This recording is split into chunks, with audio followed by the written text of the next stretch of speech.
آپ نے کبھی خوف کو محسوس کیا ہے؟ آئیے سنتے ہیں علی کی کہانی جو ڈر کے اندھیروں سے نکل کر نور کی طرف آیا۔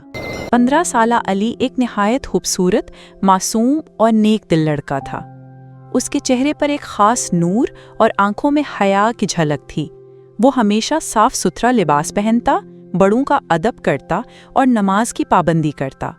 ماں باپ کی بات ماننا، استادوں کا احترام کرنا، چھوٹوں پر شفقت کرنا، یہ سب علی کی عادتوں میں شامل تھا۔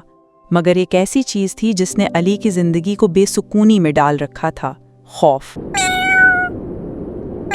یہ خوف کوئی عام سا نہیں تھا، نہ صرف اندھیرے کا، بلکہ ہر ہلکی سی آواز، سایہ یا تنہائی علی کو بے چین کر دیتی۔ جب ہوا سے درختوں کے پتے سرسراتے یا رات کو بلی اچانک میاؤں کرتی تو علی کا دل زور زور سے دھڑکنے لگتا۔ وہ اکثر چونک کر اٹھ بیٹھتا، اس کی سانسیں تیز ہو جاتی اور کبھی کبھی وہ رونے لگتا۔ علی کی امی نے اسے سینے سے لگایا، اس کا ماتھا چوما اور نرمی سے کہا، بیٹا تم بہادر ہو، اللہ ہمارے ساتھ ہے۔ علی کے ابو نے بھی اسے تسلی دی اور کہا، بیٹے، خوف دل میں جگہ بنائے تو اسے نکالنے کے لیے ہمت اور یقین چاہیے، ہم تمہارے ساتھ ہیں۔ مگر علی کا دل مطمئن نہ ہوتا۔ وہ ہر دن ایک انجانے خوف کے ساتھ گزار رہا تھا۔ ایک دن اسکول میں استاد نے سوال کیا اور علی کا نام پکارا۔ پوری کلاس کی نظریں اس پر جم گئیں اور علی کی آواز ہی بند ہو گئی۔ وہ گھبرا گیا، پسینہ پسینہ ہو گیا۔ استاد اس کے قریب آئے، کندھے پر ہاتھ رکھا اور شفقت سے کہا، علی، تمہیں اپنے اندر چھپی طاقت کو پہچاننا ہے۔ تم بہت اچھے ہو، تم کر سکتے ہو۔ مگر وہ ہمت نہیں جٹا پایا۔ رات کو جب وہ اپنے کمرے میں تھا، اچانک لائٹ چلی گئی۔ اندھیرے میں ایک کھڑکی ہلی، ایک دروازہ چرچرایا اور علی خوف سے کانپنے لگا۔ وہ جلدی سے چادر اوڑھ کر چھپ گیا۔ دل کی دھڑکن اتنی تیز ہو گئی کہ جیسے وہ سن رہا ہو۔ اگلی شام جب وہ بازار سے گزر رہا تھا تو محلے کے ایک بزرگ، جنہیں سب چچا جان کہتے تھے، نے اسے دیکھ کر آواز دی، ارے علی بیٹا، کیسے ہو؟ بہت دنوں سے تمہیں سہما سہما سا دیکھ رہا ہوں، سب خیریت تو ہے؟ علی نے سر جھکا لیا اور آہستہ آواز میں بولا، چچا جان، مجھے ہر وقت ڈر لگتا ہے، نہ دن کو سکون ہے نہ رات کو۔ چچا جان نے لمبی سانس لی، پھر مسکرا کر کہا، بیٹا، کیا تم نے کبھی امام صاحب سے بات کی؟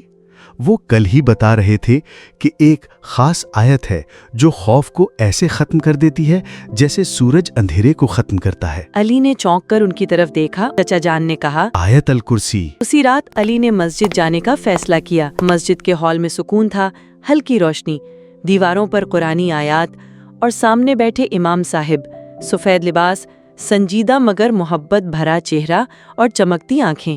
علی نے سلام کیا اور دھیرے سے بولا، امام صاحب، مجھے بہت ڈر لگتا ہے، ہر وقت ہر چیز سے۔ امام صاحب نے غور سے سنا، پھر نرمی سے مسکرا کر کہا، بیٹا، دل میں خوف آنا فطری ہے، لیکن اس کا حل بھی اللہ نے ہمیں دیا ہے۔ تمہیں ایک خزانہ دینا چاہتا ہوں، آیت الکرسی۔ علی نے حیرانی سے پوچھا، یہ آیت کیا کرتی ہے؟ امام صاحب کی آواز میں گہرائی آ گئی۔ وہ بولے، آیت الکرسی اللہ کی عظمت بیان کرتی ہے۔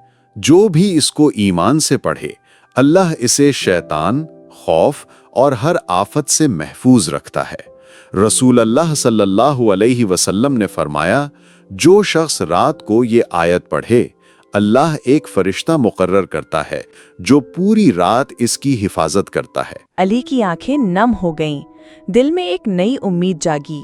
اس نے امام صاحب سے کہا، میں وعدہ کرتا ہوں کہ روز آیت الکرسی پڑھا کروں گا۔ اور پھر تبدیلی کا سفر شروع ہو گیا۔ علی نے ہر وقت آیت الکرسی کے ورد کو اپنا معمول بنا لیا۔ شروع میں وہ صرف زبانی پڑھتا، پھر دل سے محسوس کرنے لگا۔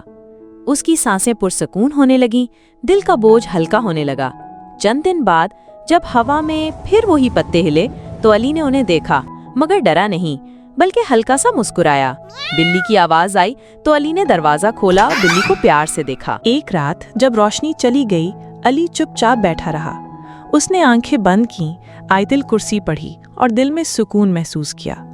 اب وہی علی اسکول میں اعتماد سے جواب دیتا ہے، چھوٹے بھائی کے ساتھ کھیلتا ہے اور وہ رات کو چمکتے تاروں کو دیکھ کر مسکرا کر کہتا ہے، اللہ میرے ساتھ ہے۔ آج وہ بچوں سے کہتا ہے، پیارے بچوں، اگر آپ آیت الکرسی کو اپنی عادت بنا لیں تو کوئی خوف، کوئی پریشانی آپ کے قریب بھی نہیں آ سکتی۔